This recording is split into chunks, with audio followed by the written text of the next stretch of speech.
سلامي سلامي لقوم كرام بدوا في الظلام كبدر التمام. بسم اللہ الرحمن الرحیم نحمدہ ونصلی علی رسولہ الکریم اما بعد. حق بات کا ہر وقت اظہار کریں گے، منبر نہ ہو تو سر دار کریں گے. محترم سامعین کرام، جیسا کہ آپ حضرات اس بات سے بخوبی واقف ہیں، اچھی طریقے سے جانتے ہیں کہ فرقہ باطلہ کی طرف سے بارہا علماء اہل سنت پر، علماء دیوبند پر بے جا اعتراضات، جھوٹ اور بہتان باندھے گئے، اور بارہا کوشش کی گئی کہ عوام الناس کو مغالطہ دیا جائے اور عوام اہل سنت کو پریشان کیا جائے. اعتراض حضرت مولانا قاری محمد طیب صاحب رحمۃ اللہ علیہ کی کتاب کی عبارت پر کیا. کہتے ہیں کہ مدرسہ دارالعلوم دیوبند کی بنیاد سے پہلے، یعنی 1867 سے پہلے دنیا میں نام نہاد اہل دیوبند کا وجود ہی نہیں تھا. اعتراض اگر علم کی بنیاد پر ہو تو جواب دینے میں بھی مزہ آتا ہے، لیکن اعتراض محض جہالت، بغض اور عناد کی بنا پر ہے. خیر، اس بات سے تو ہم بھی متفق ہیں کہ مدرسہ دارالعلوم دیوبند 1867 کی بنیاد سے پہلے علماء دیوبند کا وجود ہی نہیں تھا. ہم اس بات سے بالکل متفق ہیں. جب مدرسہ نہیں تھا تو مدرسے کی نسبت رکھنے علماء کہاں سے ہو جائیں گے؟ آپ یاد رکھیں کہ دیوبند مسلک کا نام نہیں ہے، بلکہ دارالعلوم دیوبند مدرسے کا نام ہے. اور قاری طیب صاحب رحمۃ اللہ علیہ نے لکھا ہے کہ اس کی تعلیمات اور طرز عمل سے یہ مسلک تعلیمی رنگ سے ہندوستان میں پھیلا. عملی اعتبار سے تو پہلے یہ مسلک تھا ہی. علماء دیوبند، دیوبندیت یہ کوئی نیا مسئلہ نہیں ہے، بلکہ دیوبندیت مسلک حنفیت کا نام ہے، اہل سنت والجماعت کا نام ہے. جو اہل سنت والجماعت حنفی ہے وہی دیوبندی ہے.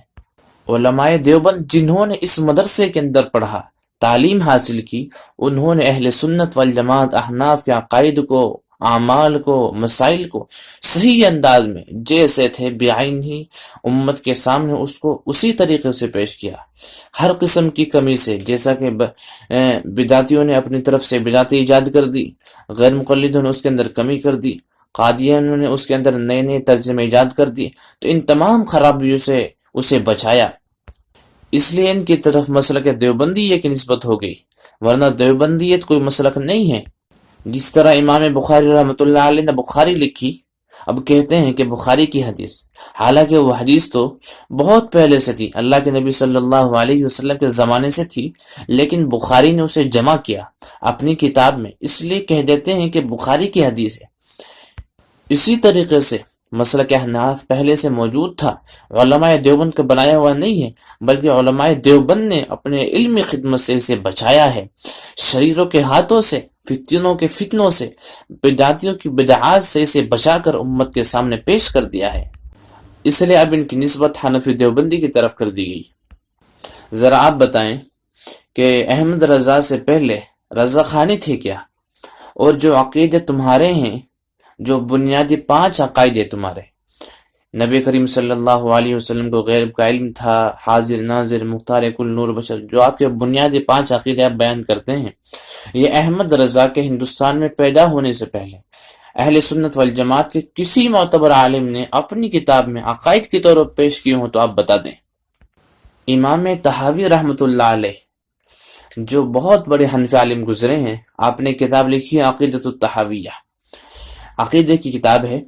اس کے اندر ان 5 عقیدوں میں سے ایک کا بھی تذکرہ نہیں آیا.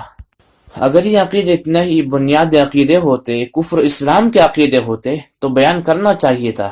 امام ابو حنیفہ رحمۃ اللہ علیہ نے فقہ الاکبر لکھی، لیکن امام صاحب نے اس کے اندر بھی بیان نہیں فرمائے. ملا علی قادری رحمۃ اللہ علیہ نے فقہ اکبر کی شرح لکھی، اس کے اندر بھی اس کا تذکرہ نہیں کیا. کسی حنفی نے بھی تمہارے ان 5 عقیدوں کا تذکرہ نہیں کیا. کیوں؟ اس لیے کہ عقیدے تھے ہی نہیں. اگر ہوتے تو ان کا تذکرہ ضرور ہوتا.